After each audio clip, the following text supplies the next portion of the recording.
Hello, my name is Francis-Sharma. I'm so delighted to be a part of the 50th year celebration of the Bluest Eye.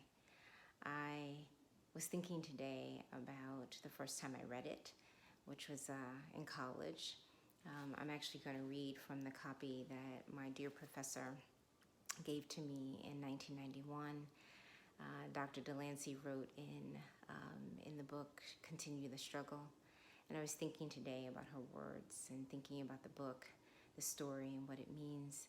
Toni Morrison said at one point that, when she was writing it, she was thinking about all the work that male writers were doing to sort of glorify and black love and black beauty, and that she wanted to also give a nod to the work, to the pain involved in day-to-day life, particularly for a black girl.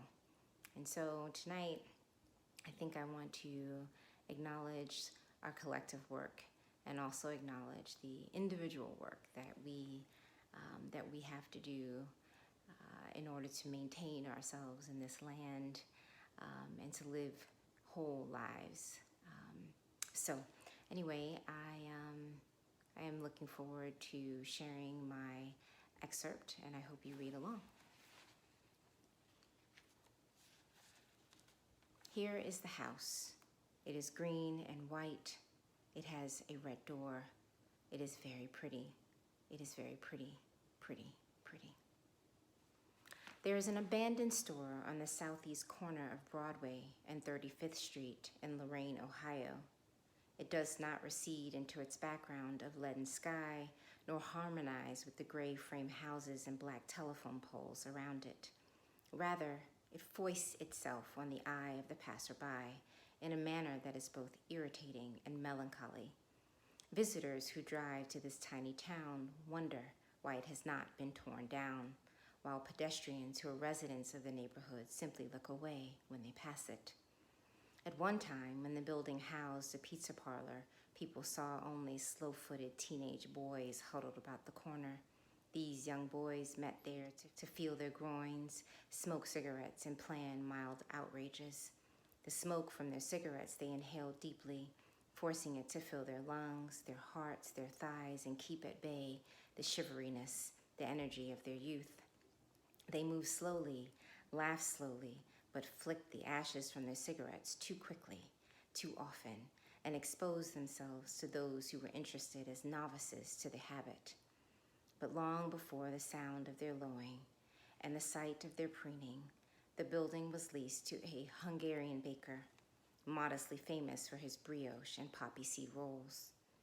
Earlier than that, there was a real estate office there, and even before that, some gypsies used it as a base of operations. The gypsy family gave the large plate glass window as much distinction and character as it had ever had. The girls of the family took turns sitting between yards of velvet draperies and oriental rugs hanging at the windows. They looked out and occasionally smiled or winked or beckoned, only occasionally. Mostly, they looked, their elaborate dresses long-sleeved and long-skirted, hiding the nakedness that stood in their eyes. So fluid has the population in that area been that probably no one remembers longer ago, before the time of the gypsies and the time of the teenagers, when the Breedloves lived there, nestled together in the storefront, festering together in the debris of a realtor's whim. They slipped in and out of the box of peeling gray, making no stir in the neighborhood, no sound in the labor force, and no wave in the mayor's office. Each member of the family in his own cell of consciousness, each making his own patchwork quilt of reality, collecting fragments of experience here, pieces of information there.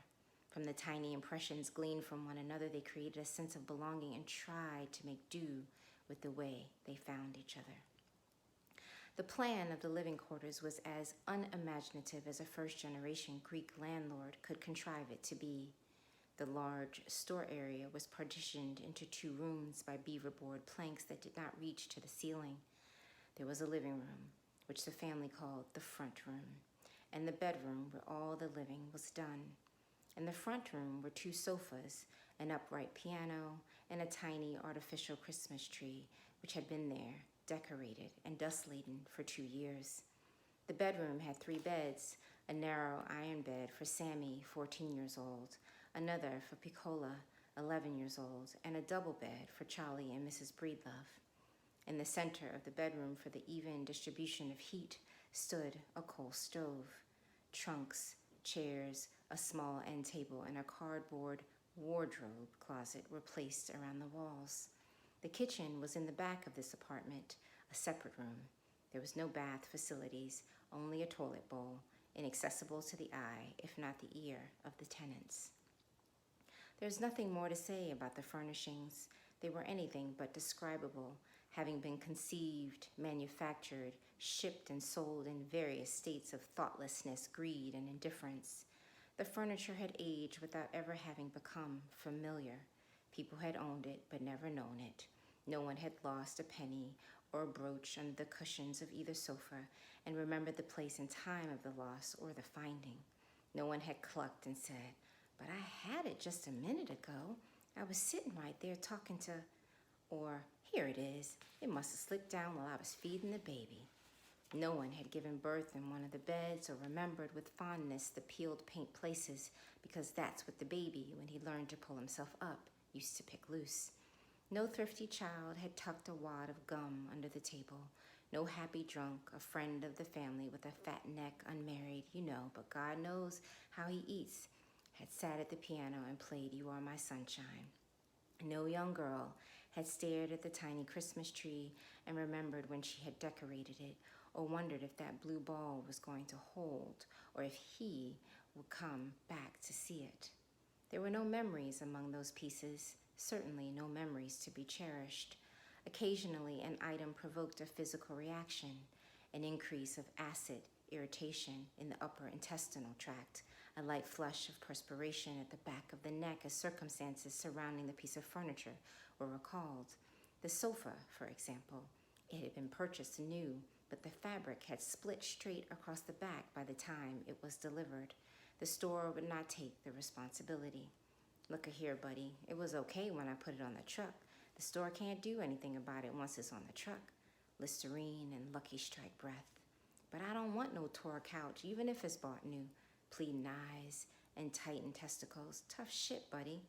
You're tough shit." You could hate a sofa, of course. That is, if you could hate a sofa. But it didn't matter. You still had to get together $4.80 a month. If you had to pay $4.80 a month for a sofa that started off split, no good, and humiliating, you couldn't take any joy in owning it. And the joylessness stank, pervading everything. The stink of it kept you from painting the beaverboard walls, from getting a matching piece of material for the chair, even from sewing up the split, which became a gash, which became a gaping chasm that exposed the cheap frame and cheaper upholstery. It withheld the refreshment and a sleep slept on it. It imposed a furtiveness on the loving done on it, like a sore tooth that is not content to throb in isolation, but must diffuse its own pain to other parts of the body, making breathing difficult, vision limited, nerves unsettled. So a hated piece of furniture produces a fretful malaise that asserts itself throughout the house and limits the delight of things not related to it. The only living thing in the Breedloves' house was the coal stove, which lived independently of everything and everyone, its fire being out, banked, or up at its own discretion, in spite of the fact that the family fed it and knew all the details of its regimen. Sprinkle, do not dump, not too much. The fire seemed to live, go down, or die according to its own schemata. In the morning, however, it always saw fit to die. So I'll just add a brief thought. I met Miss Morrison only once. It was at a reading that she was giving in DC. And the week before, or a couple of weeks before, I met a very famous author, another author. I was just about to publish my first book, Till the Well Runs Dry. I was well into my 30s at that point, and I went up to this other author and I said, you know, very excitedly, "Oh, I love your work. You know, I'm publishing my own book in next year." And that other person looked at me and said, "Well, good for you." And so when I met Miss Morrison, I was a little scared to bring up the fact that my book was going to be published soon. But I said it. I looked at her and I said,